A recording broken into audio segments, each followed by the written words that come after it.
అందరికీ welcome to మన చేతి వంట. ఈరోజు మనం పెసరపప్పు చారు చేసుకున్నాం. 1 కప్ ఆఫ్ పెసరపప్పు, 2 టమాటాస్ తీసుకొని చారు చేసాం. పిల్లలు చాలా ఇష్టంగా తింటారు. పెసరపప్పును 2 టైమ్స్ నీట్గా వాష్ చేసుకొని దాంట్లో టమాటా కట్ చేసి పెట్టుకోండి. 2 డ్రాప్స్ ఆఫ్ ఆయిల్ వేసి ఒక 4 విజిల్స్ వచ్చే వరకు ఉడికించండి. ఇప్పుడు చూసారా, విజిల్ వచ్చేసింది, రుబ్బు పెట్టేశాను. ఇప్పుడు దీంట్లో నిమ్మకాయ అంత సైజు చింతపండు, దంచి పెట్టుకున్న ఒక 8 రెమ్మల ఎల్లిపాయలు,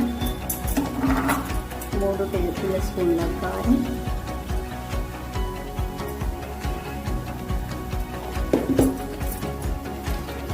½ టీ స్పూన్ పసుపు, 1 టేబుల్ స్పూన్ ఉప్పు. ఇప్పుడు ఇది ఒకసారి కలుపుకొని